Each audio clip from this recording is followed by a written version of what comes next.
taking a critical look at the gaming news of the week. This is Augmented Reality, presented by the Triple S League.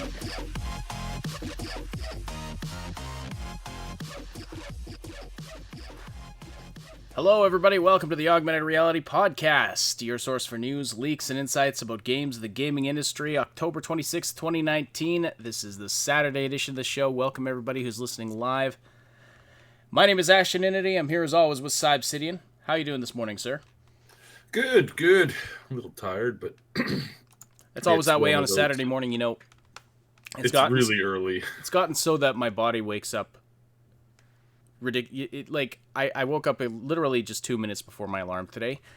I don't know, somehow my brain knows it's Saturday and it's podcast day, so it's just hyped and excited to get out of bed and go, which doesn't help when you're, up till 1 in the morning getting thumbnails and stuff ready. But anyway, thank you, James Fullerton. The sound seems good. Yes, we fixed the audio problems. It's so nice. It's so nice to have that problem in the past. Anyways, I was saying, if you're listening live today, please say hello in the live chat. Send us your questions and comments there as well. We'll read and respond to as many as we can throughout the podcast. And don't forget to slam that like button. It likes it rough, for one thing. That is the most important thing. But also, it tells us and YouTube that you appreciate this content. And if you're listening after the fact on one of the audio-only platforms, we're glad you're here as well, and we appreciate your likes and follows. It does take us a little bit of time to get the podcast up to the audio platform, so if you want to get the latest info sooner, make sure you subscribe to the Triple S League YouTube channel, where in addition to the podcast, you'll find lots of other fun and informative gaming content there as well. We've got Outer Worlds content coming your way. I've been playing the game, really enjoying it thus far, and most people who are playing it seem to really be enjoying it, so it's definitely one to check out if you're into RPGs, if you're into that style of RPG, if you like that, New Vegas style of gameplay, that kind of a thing. Now, I know the one real downside is that it is so bad for people who have motion sickness. That's the one really unfortunate thing. There's some technical thing. There's like this micro stutter. It was even making me a little woozy. And I've never had problems with motion sickness in a game before, but after playing with the settings a bit, I was able to reduce that. So I'm planning to put a video together explaining how you can reduce that if you're, if you do suffer from milder motion sickness. But if you're like Cybsidian and you have that as a significant problem, there's probably no helping. That's really unfortunate, but the game itself, really good quality, really enjoying it. Now the funny thing is that like I function fine in a turbo lift, and when I say turbo lift, I don't mean like fancy elevator that moves fast. I mean the thing that they throw astronauts into to test their ability to resist high G forces. I function fine in that. I do get like aftershock motion sickness, so it's like I wouldn't throw up inside of it, but like afterwards it's like I have like vertigo for a while, but when you have vertigo and you're in 0 G's, it doesn't even matter. So I mean it's kind of wonky, but motion sickness always is. It's like I won't go too into it.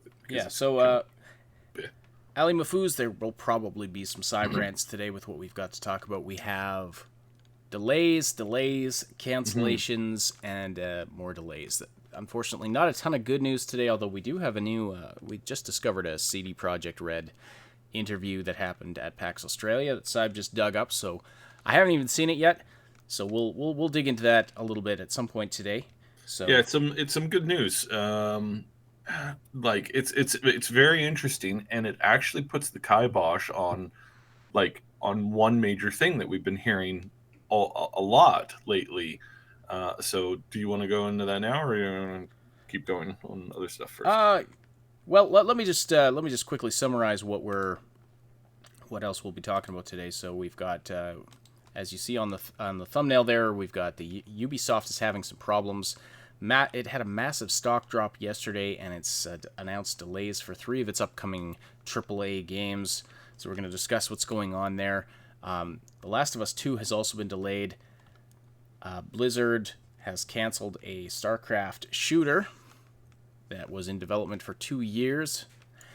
So if you're looking for a new StarCraft game, you're going to have to keep waiting, unfortunately. And also, the Fallout First launch was completely broken. You know what? Let's just dive into that one real quick right off the bat, because I don't want to spend a ton of time on it. But Fallout First, when it was announced, the subscription service that gives you access to private servers and a bunch of other stuff that nobody cares about, it was met with, I can't even say mixed criticism. It was met with just nobody thought this was a good idea. But there were people that signed up for it, and we know that because they're now reporting that the service is completely broken. Mm-hmm. So how do you do this, Bethesda? This has got to be getting embarrassing. I feel like I'd be showing up at work every day there wanting to just, cover my face. What are you doing, Bethesda? The private servers were not very private. Apparently anybody on your friends list in the game could just jump into your server at any time. And you had no control over it. You're paying premium dollars. Now we covered this. We covered what it costs to rent or buy private servers for a collection of games. Ark, Conan, Minecraft, of course, right? Looked into some others, and about $100 a year is about a little bit on the high side. There are some games that are a little bit cheaper. There's some games that are a little bit more expensive, and so that's fine, except those private servers for those games, you can also set those up on for a lot of those games, you can set them up on your own system at home, or basically rent a digital space and set it up on a constantly online server, or you could build a server yourself. I know some nerds who do that. It's just like you're just sitting back going, why don't we have controls over the server? Well, because you rushed it out the door without testing it again. Like this is the only answer to this. You either rushed it out the door without testing it again, or you flat out didn't think that a private server should actually be private. That people wanted a private server with zero controls on it. Like, a private server, to most people in the industry, denotes that I can change the rules on the server. For example, PvP, on or off. The little warning PvP shots, like you're effectively like almost impossible to kill until you fire back. It's like, turn that on or off, so you could just walk around sniping people if you wanted. Like hard PvP. Do you drop nothing or do you drop everything? Right? Like, all of this stuff is things that you as a player, sorry, not you as the owner of the server, would want to adjust and tweak and fix and alter so that you and your friends can have a great time. But apparently they don't consider this. And this was why one hope for the game is like, okay, get us private servers so that I can adjust the rules on it, so that I can set it up for my community, so that I can get a bunch of people playing on it, and we're gonna put in just a ton of mods, and we'll let the community fix the game, because that's what you have to do with Bethesda games. So you have to let the community fix the game, because they're all broken. They're always broken. Like people forget how broken Skyrim was at first launch. You couldn't even finish the game. If you got Skyrim first release, package, installed it or played it on your console, and didn't let any mods come in or any updates come in to do anything, you can't finish the game. There's a game breaking bug that happens. It's not even that far. It's like a third of the way down the mission path for the main main quest line, and it just stops working. It's like, okay, wow, you're kind of crap. And I remember downloading the mod, and which the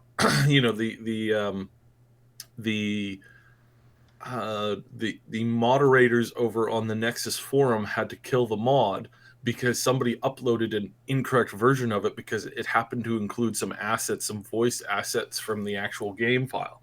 So they ripped this stuff out, they fixed the problem, and then they uploaded that.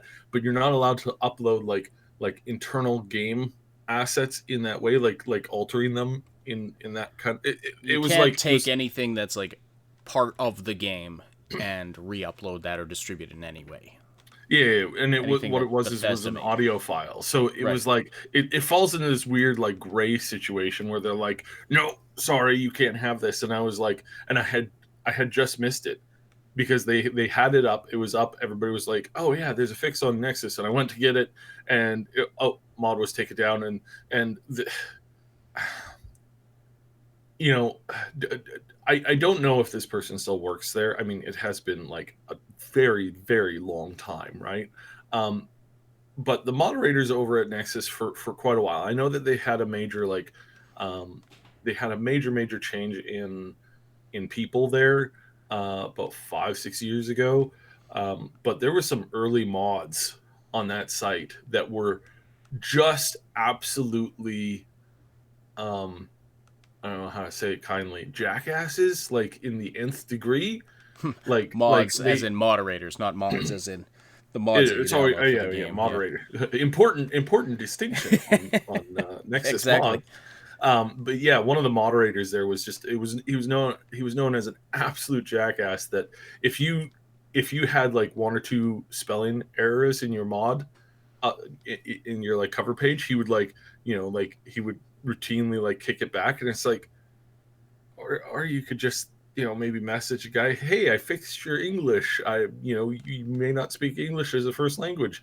Here's an improved cover sheet. If you know need any help, in something else, it's like interesting. Anyways, but yeah, I mean that's just the state that Bethesda games usually ship in, is completely and utterly broken, and then you have to, as a player, you have to fix it, and you're like, oh well, this kind of sucks, and whatever. And then usually, like after 2.5 years and all the DLCs and expansions are out, then finally you have a really decent game, but you still have to download the unofficial Fallout patch to fix pretty much everything in the game. Like it's okay vanilla with the expansions, but it's just not enough because everybody goes, okay, yeah, you have to download the unofficial Skyrim patch because it's just this is just way too broken. Hmm. And you have the same thing in Fallout 4. It got almost a little worse in Fallout 4. At least you can still like somewhat finish the game, but it's just It's again just and you, again, you you're couldn't just get out of the. shaking your head going, why are they doing this? I don't understand why this is happening. It just doesn't make sense. Why are they so set? Why are they so, you know, How does this keep it, happening? Yeah. Why? How does it? yeah. How do their games keep So releasing so broken? Now this they have announced that they are going to be bringing in controls for the private servers and making sure that you can make them invite yeah, only and all of it that. only took them being the laughing stock of the entire Well, internet exactly. That again. was it's ridiculous. Why were those not? Why was that not a feature at launch? That doesn't make sense. But that's not the only problems.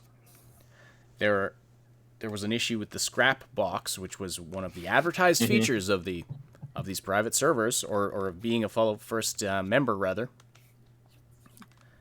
You can have a scrap box where you can store unlimited scrap. You don't have to pick and choose. Which you remember when the game first came out and everybody was complaining about the size of the scrap boxes and saying, "Hey, look, I can't. Why are we limited at 200 pounds of weight? This is absolutely ridiculous. I can't keep anything.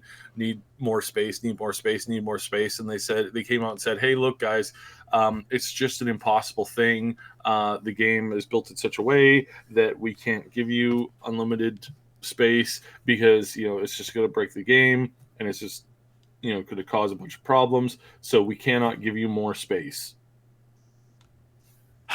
And then guess what happened? Then they giving you put out unlimited for space.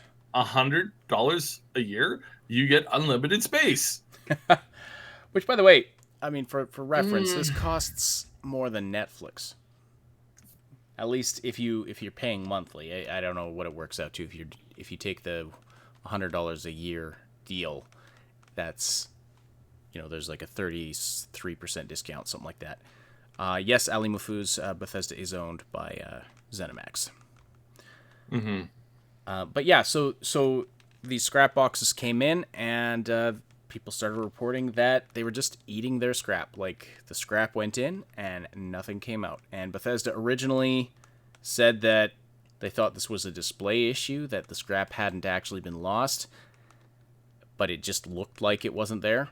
But then they have since confirmed that, yes, some users have indeed lost all of their scrap. So these people have these dedicated fans, and at this point it's the absolute most dedicated fans or most dedicated players of this game. I don't know if you can call them fans anymore.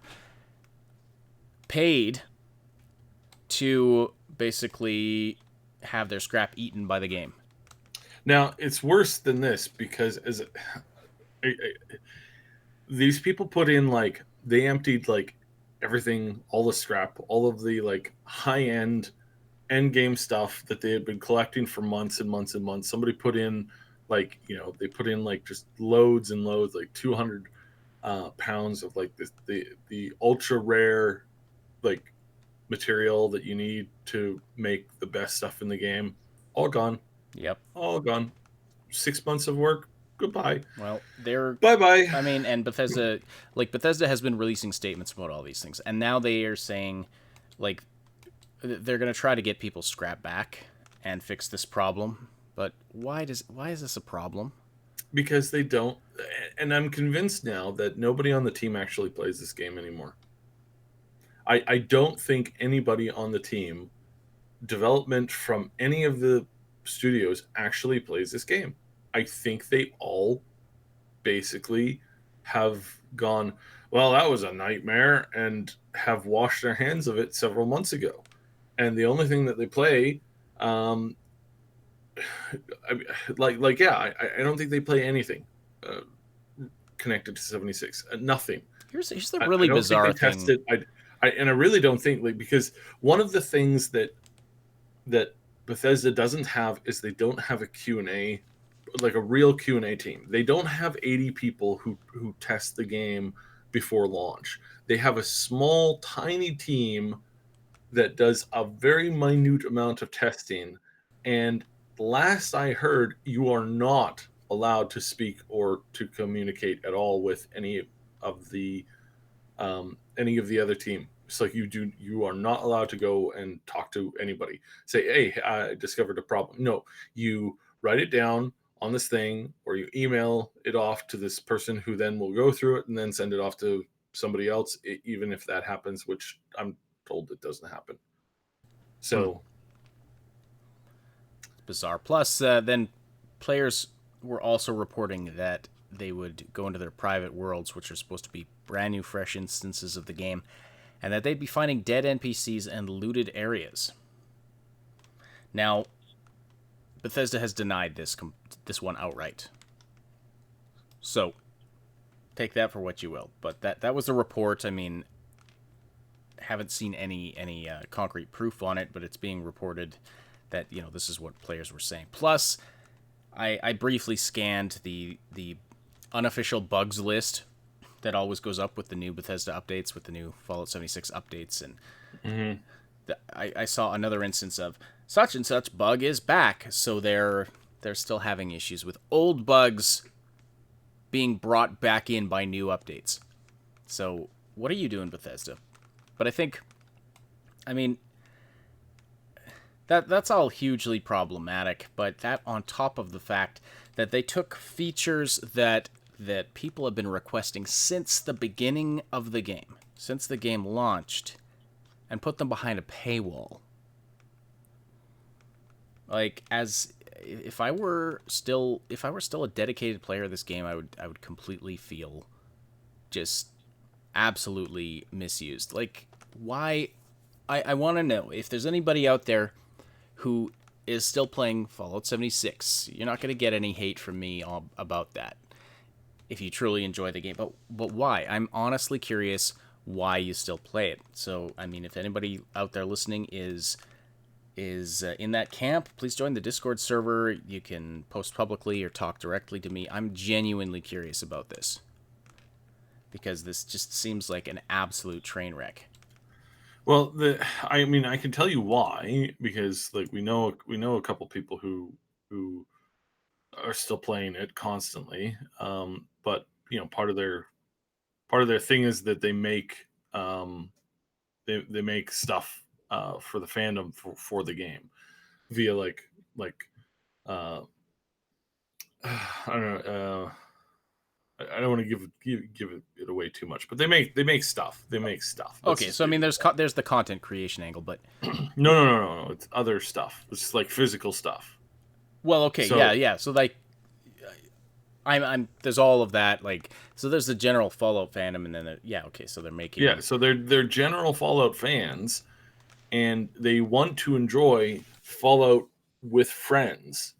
Like that's the way that it's called a community. They enjoy that, and they've been wanting this to be done right, and it just keeps failing in the worst possible ways. Well, we were there as well. I mean, we were excited for this when it was announced. We thought this would be really great. We talked way back when we started the channel.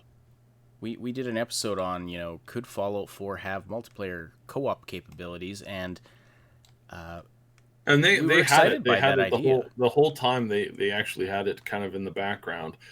It was very limited because you were tethered to the main player. So like you couldn't leave the main player, like the person who was hosting the game, if you got more than like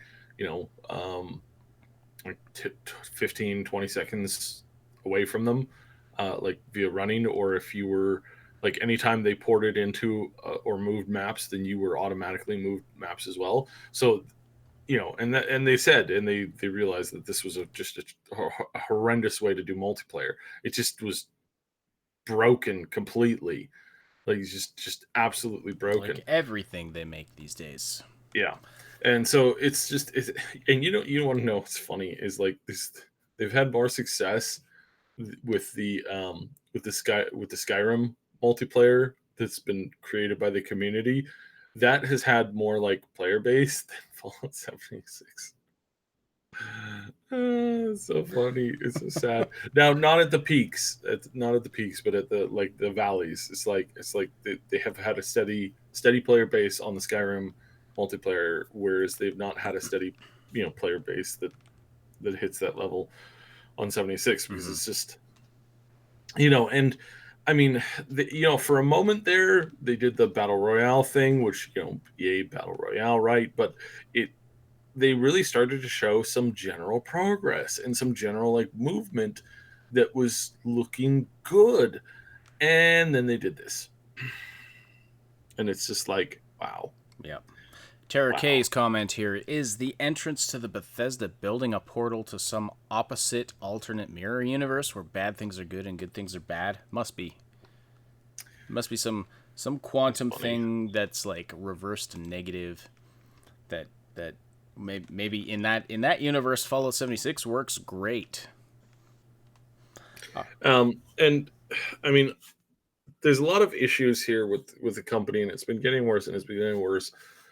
And there's a lot of people who are saying, they're screaming that, oh, well, all of the next Bethesda games are going to be trash. It's like, I'm not sure if that's true, because 76 was basically just like this like post-release kind of like slapped it together, didn't test it very much. They tested it with an uncritical eye. Every time they encountered a problem, they're like, this was fine. It's a buggy game, right? Bugs are part of the experience. Ha ha ha. Implemented or planned. We don't know. Ha ha ha. And they just kept on. Shrugging this stuff off whenever they encountered it. They did something, and I've I've ranted on this so many times before. They need to bring in, like, take the top 50 mod authors on the Nexus for Fallout and Skyrim.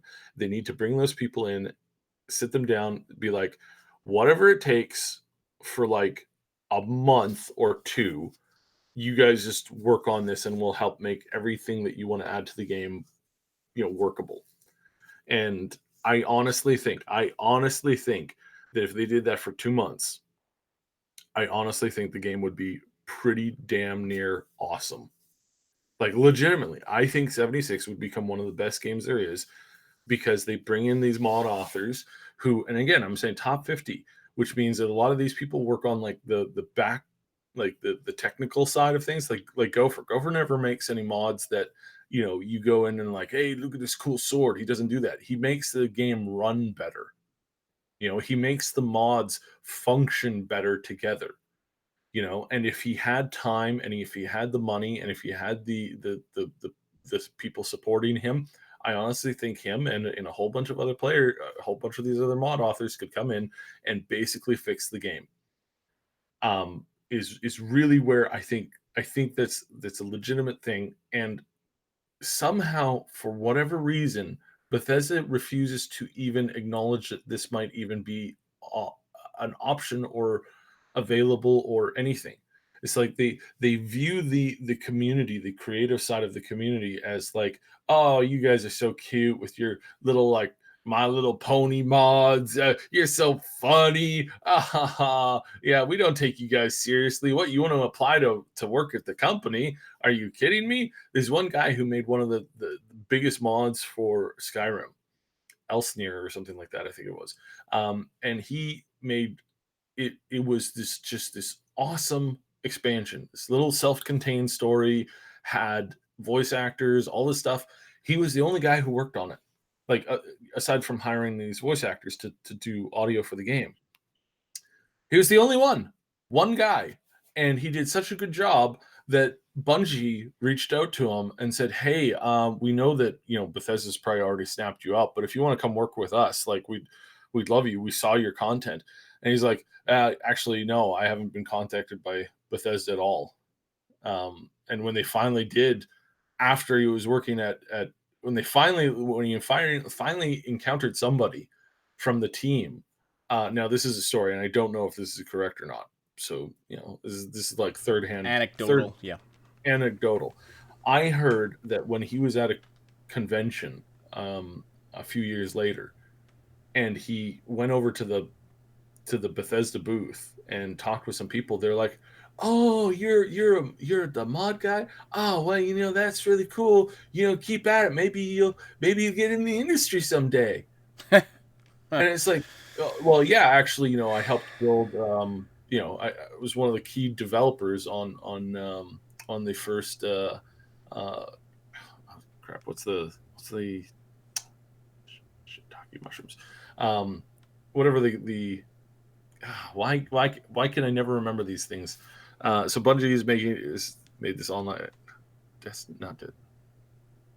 Why could I not remember this game? Now I gotta look this up. But yeah, he's like, yeah, I was one of the lead devs on this thing, and it's like, wow, that's Right.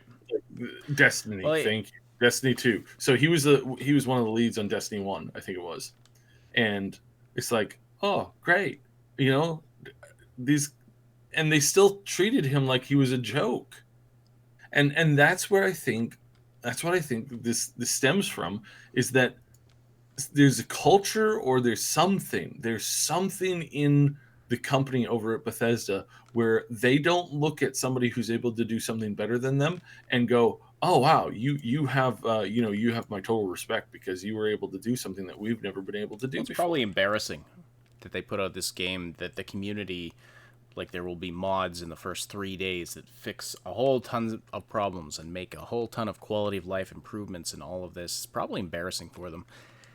But yeah, there's a problem in the culture of the company if they keep doing this kind of thing. And so on that note, I mean, I don't know how the new we've talked about the new engine that they're bringing in for Starfield, and the next Elder Scrolls, some of the new tech that they're working on that could be better technically, but there's a big problem on the design side, on the monetization side. So I do fear for what's coming from them. So I mean I'm viewing everything that comes from Bethesda now, the game studios, not necessarily the publisher, like where they publish games developed by other companies, but even those are starting to get kind of bad in terms of and you what have ZeniMax is to doing. you have to remember is like Bethesda Game Studio in Maryland they were not all hands in on 76. It was a mix mash of several people, and this is, I think, where kind of it stems from the problem. And we're going to wrap this up here, but basically it's like a bunch of people were working on the game while also at the same time working on Starfield. And it had been a while since they worked on Fallout 4, and then they got moved over to it just temporarily, and sometimes they were just 4 hours on 76 and then 4 hours on the other game, and that was their day. And then it was also split between Maryland and Texas, so you had some people working on it on one side of the country and then a bunch of other people working on it on the other side of the country, and there was not really anybody who was like leading the whole thing and taking super responsibility for everything. And again, they just figured, well, I mean, it's not even the buggiest thing that we've released. I don't know if that statement holds up anymore. But on the one positive side of this whole thing, statement? that it's not the buggiest thing that they've ever released, and maybe it's not, but man, have they had problems. It's certainly probably been the most infuriating release. But the one positive side of all of this, we got one of the most epic bits of trolling that I've seen in a long time. So a disgruntled fan, like when Fallout first was announced, an enterprising user discovered that falloutfirst.com had not been registered. So he took the liberty of doing so and putting up a site completely trashing the Fallout First subscription service, calling it Fallout FU First, and I'm censoring that down for YouTube, but that it's just completely written out, and it's absolutely hilarious. It looks exactly like the announcement post from Bethesda's website, but he's changed the wording, done some graphical alterations that make it hilarious. Ever since Fallout 76 launched, we have consistently done nothing to improve and evolve the experience based on your shitty feedback. That's why we're excited to launch Fallout FU First, a premium ass-pounding membership that offers something dumbass players have been asking for since launch. Private worlds for you and select idiot friends. So we decided to put it behind a paywall. And that's just a teaser. FalloutFirst.com. It gets better. It gets better. He's got the entire post. He's tweaked their official entire post to kind of mirror this, and it's just so funny that he did this and that it worked. It's like it falls under parody. I mean, I don't know if they could try to take it down, but it would fall under parody it's kind of like if you're not quick on this stuff, because there was a certain politician who forgot to request their a site that matched their thing, domain, their name on that, and it was bought out by one of their competitors, and it's just the funniest thing to read now, and I find it hilarious. So we're truly living in the clown world. We really are. Like it's like you got it's just everything's upside down. Everything doesn't make sense. What's supposed to be normal and respected is now run by clowns. What's supposed to be what should be is just it's all upside down. Mhm. Anyway, so let's move on. Yeah. All right. So the Last of Us 2 has been delayed until May 29th, 2020. This was just recently announced. Now, it's kind of a bizarre announcement considering it was only about a month ago that they had a massive reveal. They let the media play 2 hours of the game. They had a new story trailer, revealed the release date. Now, a month later, they're announcing a delay, but in a post by Neil Druckmann, the director of the game, he said, "During the last few weeks, as we were closing out sections of the game, we realized we simply didn't have enough time to bring the entire game up to a level of polish we would call Naughty Dog quality. At this point, we were faced with two options: compromise parts of the game or get more time. We went with the latter, and this new release date allows us to finish everything to our level of satisfaction while also reducing stress on the team." So, I feel that there's problems with the game. okay. And hopefully this will fix this. But I think this is one of these games where, I mean, especially if they had released it as is, there's going to be a lot of disappointment. And part of that has to do with just how much it's ballooned up, right? And how many people are anticipating this, and how many people think this is going to be, quote, the perfect game, and all of these other stuff, and all of these other issues. And it's like, and they've come at it from such a cinematic perspective, and they've also really just kind of screwed up with their own marketing on this thing, like from the joke of an announcement thing that they did with the 2018 E3 conference, where it's like, hey, we spent $4 million building a like a church slash barn thing, in which we had one dude come in and play the guitar. I think it was. Some kind of instrument. It played some kind of I can't instrument remember. Yeah, I don't even for remember. 15 minutes, and then they moved everybody from that building. So they, like, I mean, I remember that we were covering it live, and it was so weird. it And was so just it was like really okay, cringy. cool. I guess this is interesting. Um, what is going on here? And then it it's just like, why did you do it this way?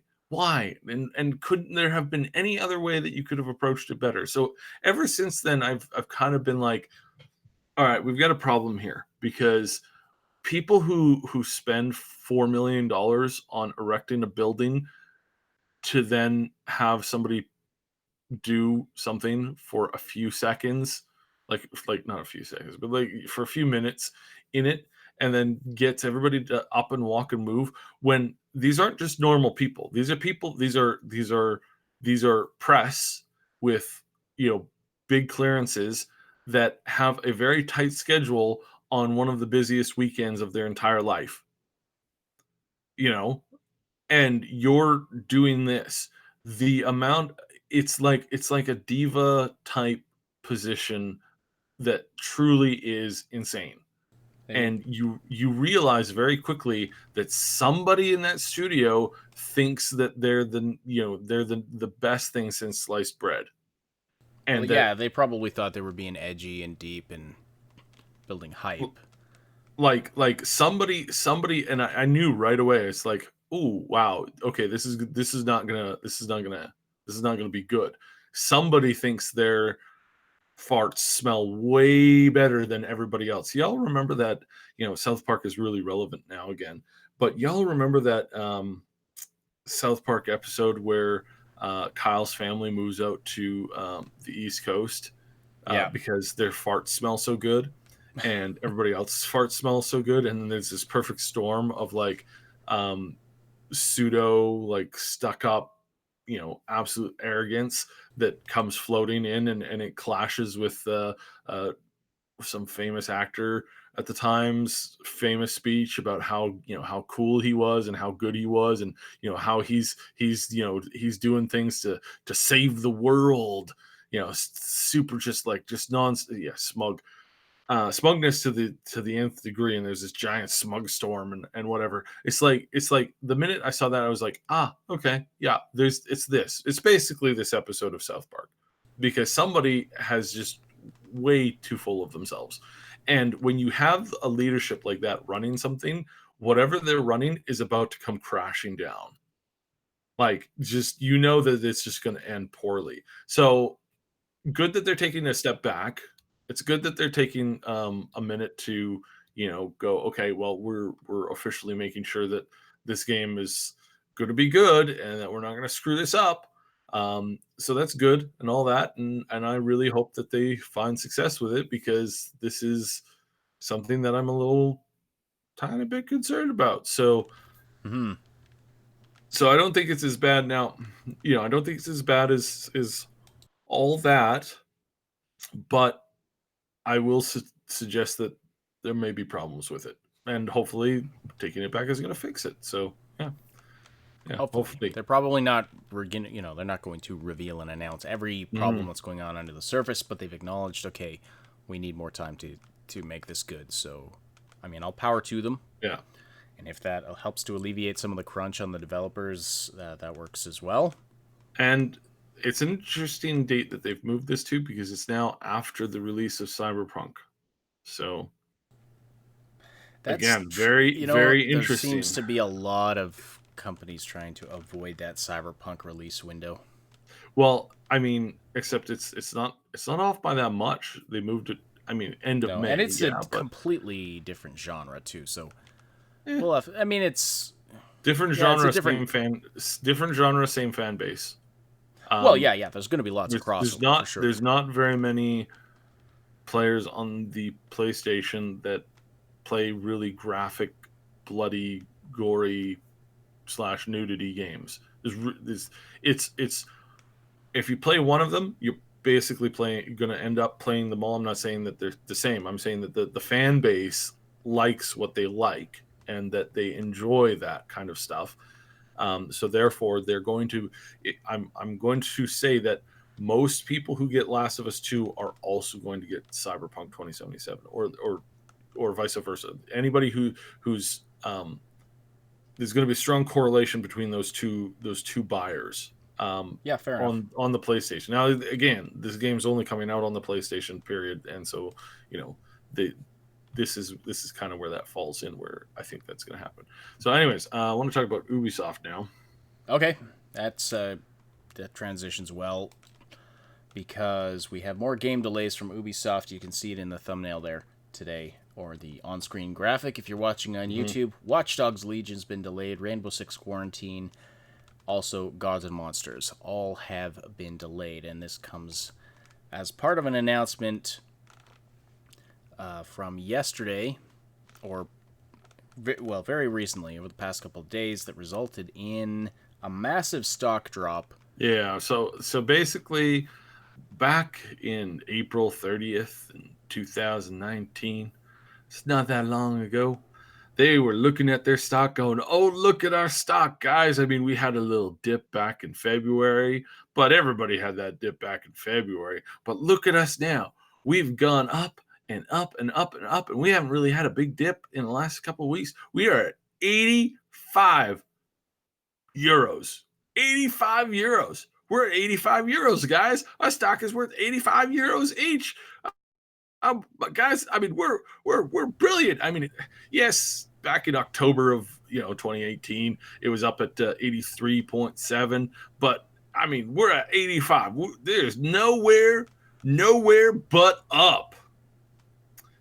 Yesterday, they bottomed at 40.5 euros, which is, yes, in less than 1 year, they have managed to lose 55% of their entire worth on the stock exchange. Yeah, so it bottomed out, and that it dropped from, when it closed on Thursday, it was at 56.1 euros, and then right off the bat the next day on Friday, dropped to 40.5. and then So it recovered a they have little recovered a tiny little bit. bit, yeah. So, But it was overall on the day a 16.3% drop mhm. in a single day, and that's after, it was holding fairly steady prior to that. Yeah. Now, again, this is we're looking at this, we're realizing that it's only a 16.3% drop, give or take, really. However, they need to understand that they've lost 55% of their worth, basically, and that this was a massive, massive problem. And they were, I mean, as is, they were looking at probably a massive kick to the pants with their upcoming releases, because they're all based off of, I mean, basically they're all kind of more or less, they were all basically based off the same thing, which was the concept of live services and stuff. And all of their live service games have this year have just been not received well. um, and even though the last Assassin's Creed game did okay, the microtransactions that they put in that was received quite poorly. And the players have listened, and this is like, all this is bad news. No, no, no, this is good news. This is a very, very good piece of information to have today. This is cause for celebration, because finally a major game studio has realized, oh crap, we're not selling good games anymore, we're not selling things that people want anymore. People are tired of live service things, and they're tired of the extra microtransactions, and they're not buying them anymore. OMG, we're in deep, deep BS. Well, I hope that's the case, because that's not what they say in their report about this issue. They update their financial targets and release schedule for 2019-2020. We've talked about the game delays already, but they've adjusted, their projected the money that they're going to be bringing in. Mm-hmm. They adjusted it downwards because they quote two reasons for this. One, a sharp downward revisions in the revenues expected for Ghost Recon Breakpoint, and to a lesser extent, The Division 2. And the second reason being their decision to increase development time for the 3 games we listed earlier. But as far as Ghost Recon Breakpoint and its underperformance, they cite 3 main reasons for the underperformance of that game, and none of them have to do with monetization. They say, first, it is harder to generate interest for a sequel to a live multiplayer game when prior iterations benefited from years of optimization. Consequently, we need to make sure there is more time between each iteration of live games. And so this is one. Yeah, this is an issue that basically people are looking at, and they're saying that, oh no, it's because of how, it's a sequel and it's a continuation, etc., etc., Well, and etc. it's worse than like when you have a sequel to the game that is not as good as the final update to the previous game. That's going to be a problem. But the second reason they quote is, our strategy of introducing gameplay innovations in our games has been very positive. However, to win over players, these innovations need to be perfectly implemented in order to offer an optimal experience. This has not yet been sufficiently the case with Ghost Recon Breakpoint. While the change in formula has been very well received by some players, with an average daily playtime per player of over 3 hours, which is insane, it also has been strongly rejected by a significant portion of the community. Now this, okay, I might need to correct what I said before, because perhaps this is referring to the changes that they made. Yes. Which refer to Yes, because the monetization. I wasn't paraphrasing when they said that they've been suffering, that their games are suffering from live service and microtransaction fatigue. Mm-hmm. But these gameplay innovations they're talking about, they changed the formula with Ghost Recon Breakpoint. They changed the formula from previous iterations, and And largely, I mean, they don't state it directly here, but largely that had to do with making it more monetizable. So hopefully you're right, and they have realized that. And the third reason just says Breakpoint did not come with enough differentiation factors, which prevented the game's intrinsic qualities from standing out. So, I mean, hopefully you're right, and hopefully they have realized that, and they're just sort of using nice flowery wording to kind of wallpaper over it, but hopefully they're realizing, okay, we done screwed up. People are not responding well to us just trying to monetize the crap out of them, and so we're gonna fix that now. Yeah. So yeah, no, they're in trouble. So I do want to respond to Robert. Robert is asking if you had stock in CDPR, when would be a good time to sell? And I'm of the opinion that I think it's not a good. It's probably you probably don't want to sell. Period. And I'll walk you through it. So if you pull up the last 5 years of CDPR's stock growth, back in 2014, stock was going for 16, and it is now selling at 242. So that is a great. I mean, if you're going to cash out, really, really, really good.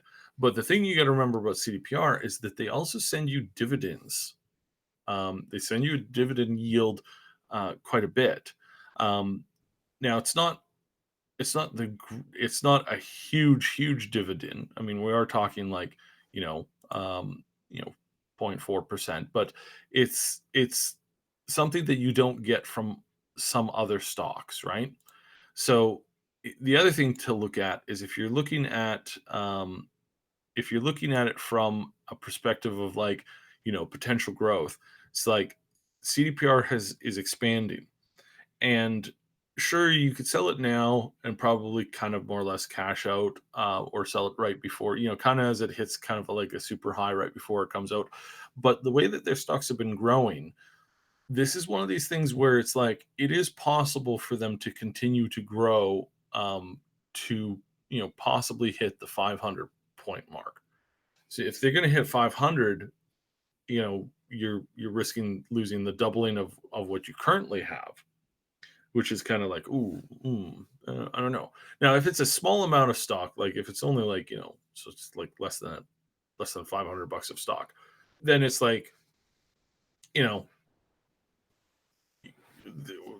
do whatever, right?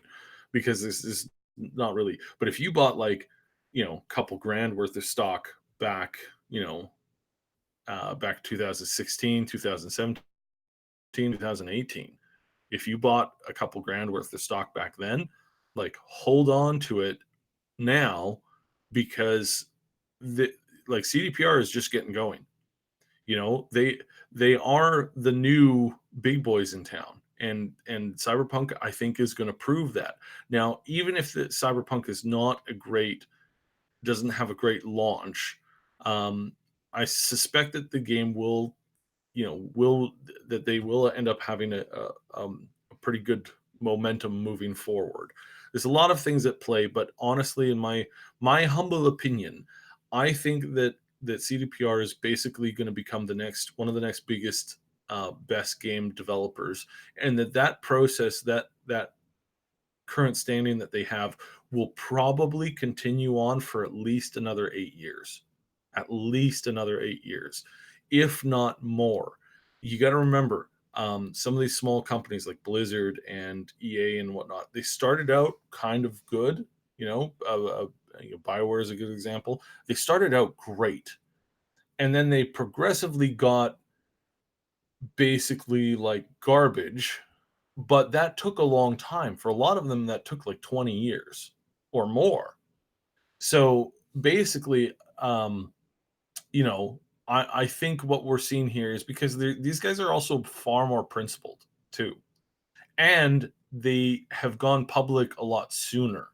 So unlike some of the other studios that have gone public and then they you can see that they've basically been bought off by greed. And in this case, a great example of this is Bethesda. Bethesda hasn't gone public, but they're preparing to go public. And you can see that just by preparing to go public and by thinking like, oh my goodness, look at all the money that we can make if we go private, we sell out our stock, and our stock's like, top end, like we're all billionaires. We're the next Jeff Zuckerbergs. We're the no, wait, what's his name? Anyways, whatever. I don't care. We're the next Facebook. We're the next like anything. Like we're gonna retire to basically be just under a billionaire or more. Like that's a lot of money if they could get that stock up. And why have they been pushing the live service thing? Because they're jumping on a trend that they think is going to make them look more appealing to stock and potential stock investors when they do go public. So you can see the level of like corruption, how it hits certain people. And you look over at Activision, and it's like it was a slow burn there. It's like dirty, getting dirtier. Activision slowly infecting Blizzard more and more and more, and you just see the gradual decline, right? Until it's a sharp decline. We don't have that with CDPR yet. So CDPR is, I think, ultimately that you're going to have to replace the whole leadership at that company for them to be affected by the greed bug in this way, because it's also different people too. You got to remember this, that 40 years ago it was not fun living in Poland. It was not fun. 50 years ago it was a nightmare. 30 years ago it was still not a good place to live in. It was repressive, controlling. You had one of the worst governments in the history of mankind still making people disappear every single day. So it was not a great place.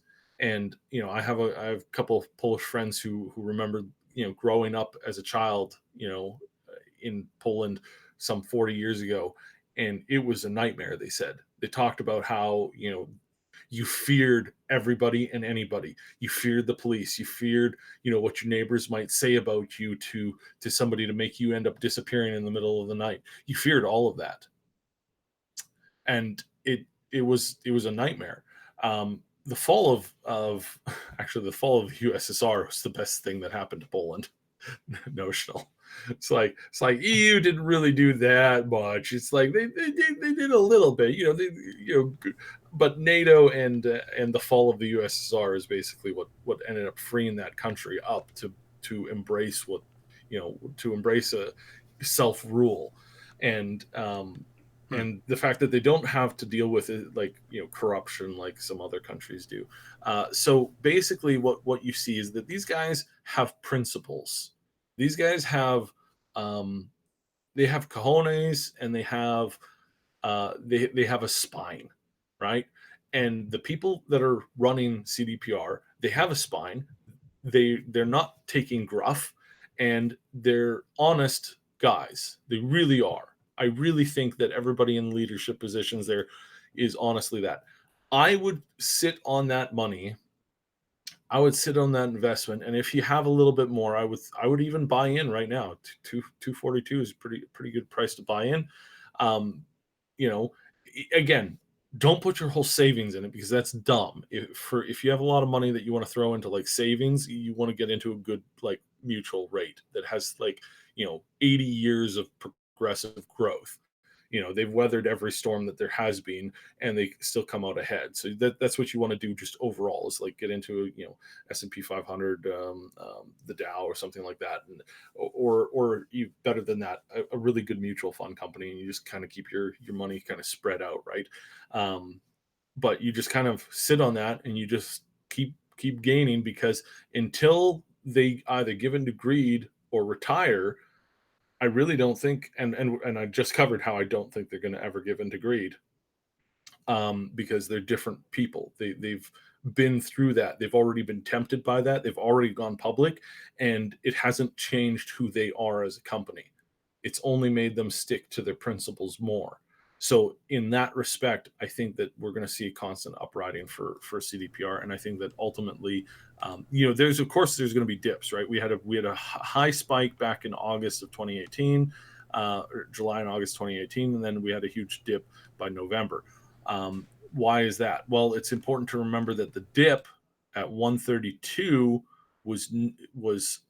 is still higher than the 116 they were at before the spike happened. So they went through the spike and they still came down, and it's still working good.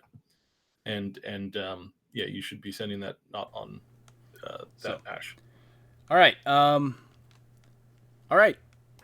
So there you go. That is we're going to be talking a little more about CD Projekt in a bit here. We're going to move on to talking about just a little bit of Blizzard news here in a second, but you are listening to No. We'll finish up with CDPR right now. Oh, okay. So this report came out from this is one of the Australian interviews that we've been expecting for a while. Somehow didn't show up on my pin map yesterday morning, but this is from Thursday, so it's still fairly recent, and that they're commenting on how they're still building on the game, and they're still making they're still progressing, and they're still getting content into it. This is John. I'm trying to find his last name. John Mamaeus. So we've talked about him. We've talked about him from time to time before. Head of the Krakow studio. Yeah, he did a ton of interviews at Australia. Yeah, at the PAX. And this one's really, really interesting.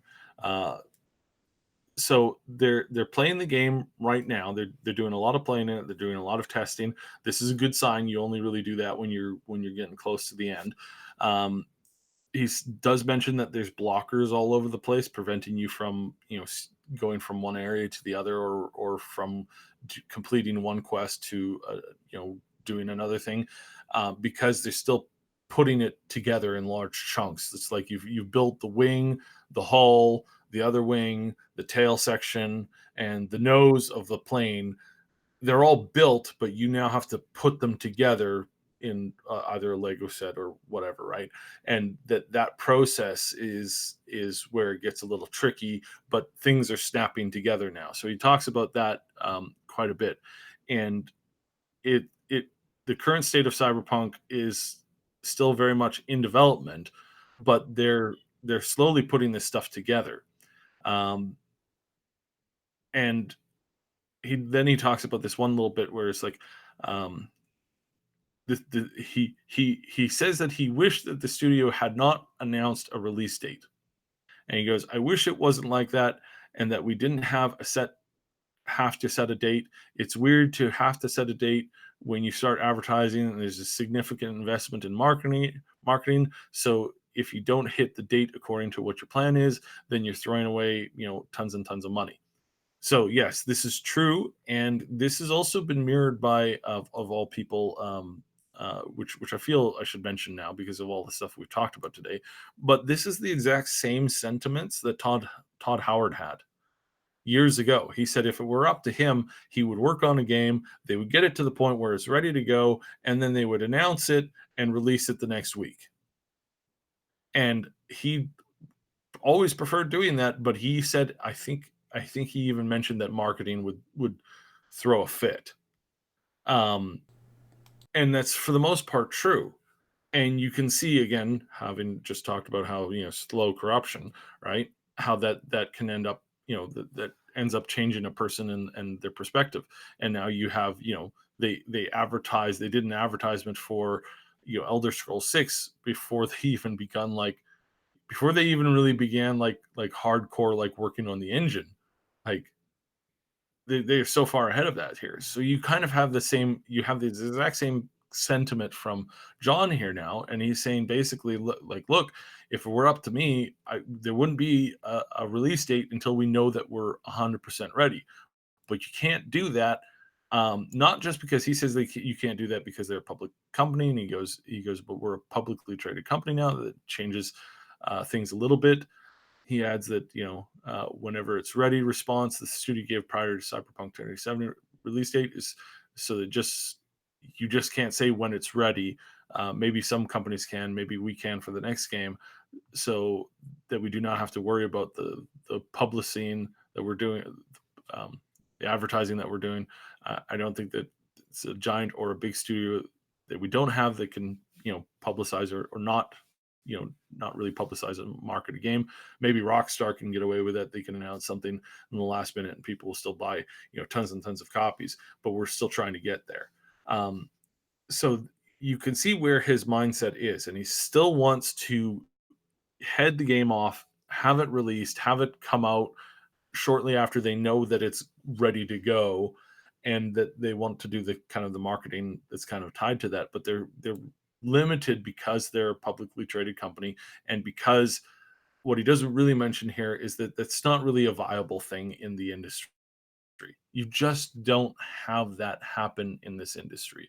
You just can't do that in today's industry and have long-term success. And you'll say, well, what about Apex? They did that.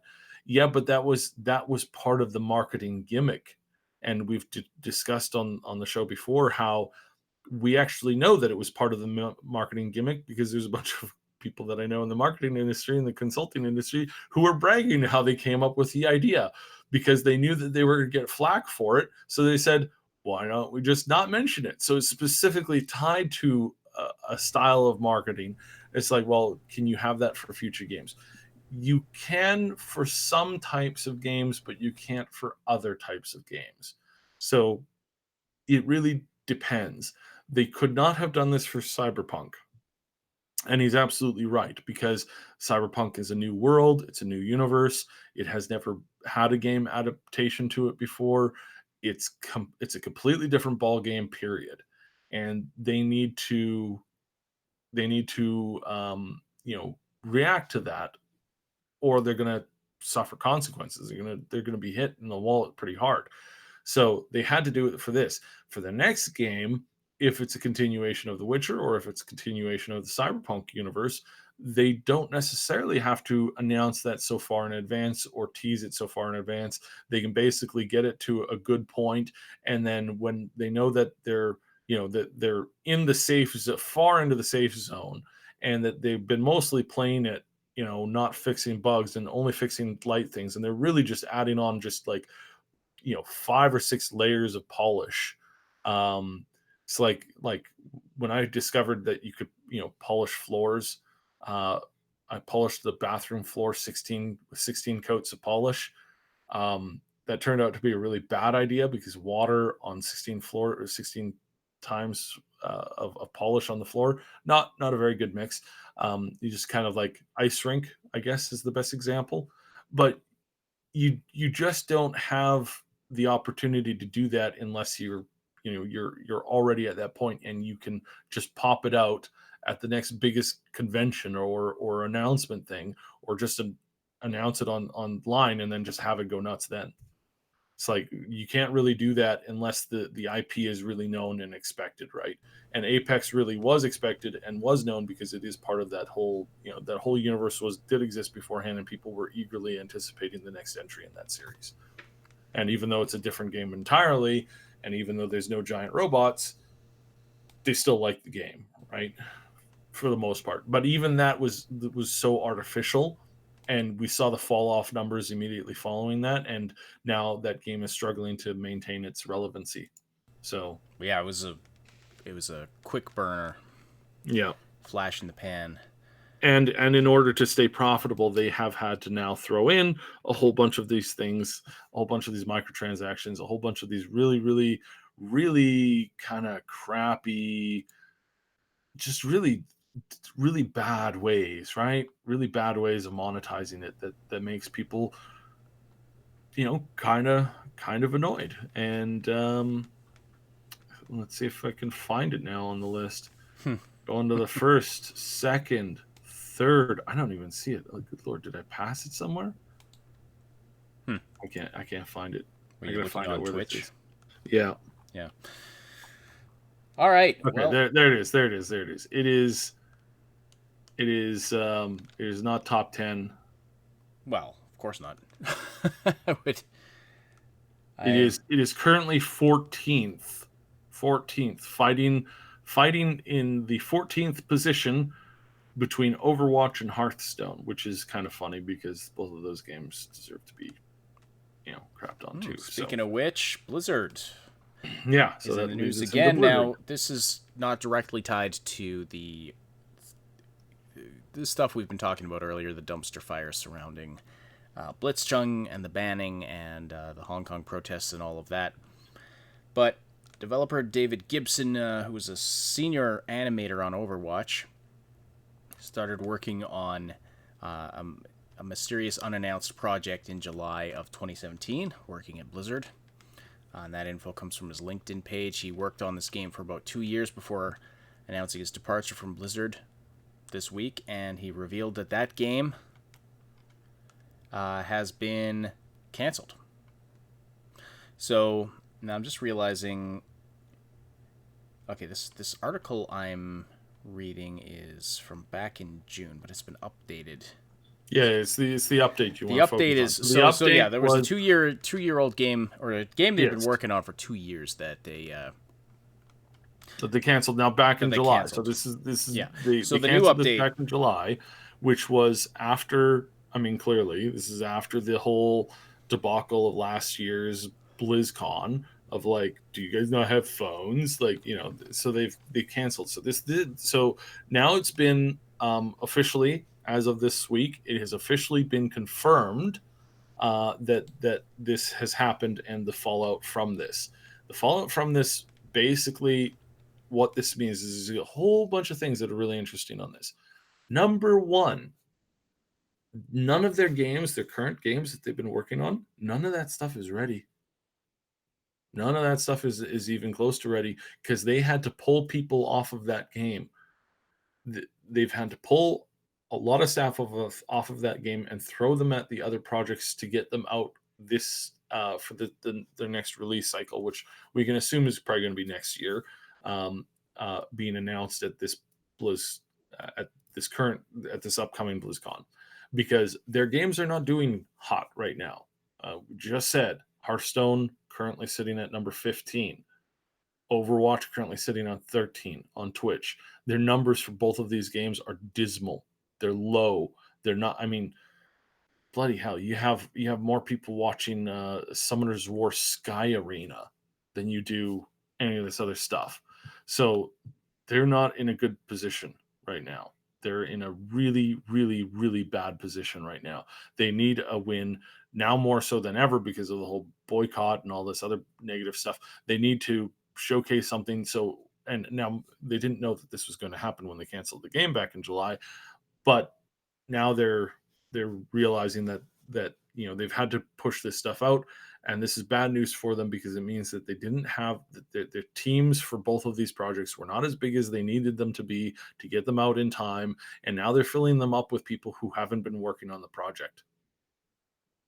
It's almost as if, gee, I wonder if firing those 800 people was a really good idea. It's like now, of course, more of those people were support and were not necessarily all programmers, but there was some people that were involved in that kind of stuff. And now you have people that are moving on to a project. So really what happens when you have a giant studio like this is you have a whole bunch of different projects on the go. And some of those are, I'm going to use cars and car analogy again. Some of your team are working on trucks. Other of your team are working on semi trucks, and other of your team members are working on speed cars, Lamborghinis and such. And you're taking somebody from the truck team and you're moving them over to the Lamborghini team. It's like, my skills are not really like, yeah, it's kind of the same thing, but I don't know exactly what we're doing here. So, am I replacing the wheels with the extra big, thick, tractor ones or no? No? Oh, okay. Well, I assume that that's what you wanted me to do because all I've been doing for the last few years is putting big wheels on big trucks. And the fact that Blizzard again doesn't understand and doesn't prepare enough for this, and it just goes to show this is another sign that they're cracking. The leadership doesn't know what's going on, doesn't know how to react to this kind of stuff. They're flying by the seat of their pants. They're canceling projects that they. I mean, good lord, StarCraft has been working on a shooter for, I think, since they launched the original StarCraft game. It, and it's been canceled, shoved around, moved. I mean, StarCraft Ghost in and of itself has been canceled, moved, altered, changed, tweaked, rebooted, canceled, killed off again, restarted, booted again, switched over to a different company, bought back, transferred rights, connected in, re-uploaded. Word salad of just insanity since forever, since as long as I can remember. I mean, I remember being like a kid and hearing about the StarCraft Ghost that they were working on, and that was a long time ago. And it's like, holy crap, does nobody know what to do at that company? Oh, well, we cancel like 50% of the games that we were working on because they're just not perfect enough. I I don't know. That's a very telling statement. It is. It really is, and I don't think, and I have always said that I think that's BS. I really think that's BS. I think that any project that you start on can be completed in a very very good way, and that only idiots, fools, and morons give up on a game before whatever. Key example of this will be Fortnite. The guy who was in charge of Fortnite when they initially launched it said that he was going to go and cancel it because he didn't see a future for the game. Wow, you're an idiot. I remember way back in the day when somebody said, strategy games that are turn-based are they're just really out of it now. In fact, we're really positive that there's no future in this whatsoever. So we're going to make this into a live, fast D, 2D slash, isometric fast version. That thing sold about maybe 5,000 copies, and a few weeks later an actual turn-based game came out, rebooted the entire series, and sold I think it was a lot of copies. They funded that company for the next decade off of the success of a single game. So congratulations on being idiots over at Blizzard. You guys really don't know what makes a good game unless you happen to, I think now we can honestly say they kind of fall into it. Yeah, that was XCOM, because they really do fall into it. Now the company that was the stupid company that said, "Oh no, isometric turn-based games are just not a thing anymore." That was a different company. That wasn't XCOM. That was a different company. But yeah, it was just. I mean, you see this again and again and again, where it's like somebody doesn't have the imagination, or they don't understand what makes a good game, even when they make a good game. And again, I've been using this example a lot lately, but we just look at Cliff Polinsky or whatever his name was. He made he did the Gears of War series. He just fell into that. Now, people who I knew who were looking at that game series, on the outside, who were like, wow, this guy's amazing, he's brilliant. At the time I was like, is he really though? Because I mean it's a good game and all that, but I detect something off. And then sure enough, it came to full fruition in his next game, that at his studio, that he bombed and completely lost out on everything. Why did he lose out on it? Because he created he created a hit game by accident. He didn't create a good game because he actually knew how to create a good game. He didn't actually know how to create a good game. He just lucked out. And somebody would be like, wow, that's harsh. It's like, well, yeah, when you think that your players want to play a bunch of disgusting filth, who wants to play as Spawn? A lot of people. Spawn's pretty cool character. Like, he's awesome. He's black and gooey, but he's like just looks like it just looks so awesome. Yeah, people will want to play that. Who wants to play the drugged out, meth head who goes on a rant about, I had to deal with this yesterday. This random guy screaming at me, drunk off his butt. It's like who wants to play that guy? Surprisingly, next to no one. So no, Cliff didn't make a good game because he knew how to make a good game. He lucked out on making a good game. Then when he tried to take his real passion, his real desire to make all these other games, it fell on its face because none of them were actually good. Like they had a good, like they had kind of a good, angle on it a little bit, but ultimately it's like your idea of what people want to play is not actually true. And this is what we're seeing now starting to affect Blizzard, and I don't know if they're going to be able to recover from this. They just recently, just this last week, their changes to WoW came out, right? So this is the new version, not the classic version. They had this thing in the game called Titan Forging, which was like, hey, you're doing some content, and randomly, by doing a random thing, you can get a piece of gear that becomes the very best thing that you can wear, that outranks what people can get in raids, like the top end of the top end. And you could just get it just by a roll of the dice. And then somebody else can, they really need that replacement, and there's no way that they can get it because it's just so frigging random. They replaced it with another random system that was even worse. And people, now this is on the PTR, it's not confirmed yet, they're going to be playing with and tweaking it, but it's that whole concept of they don't know what they're doing. They think they know what they're doing. They think they know what they're going in and how to fix it and how to tweak it and how to alter it and how to get things going and things working on in a new way that the population wants.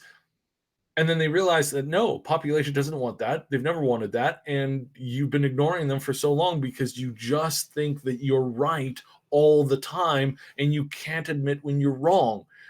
And so they just keep working on this until they ruin the game with an expansion like they've done. Congratulations on that.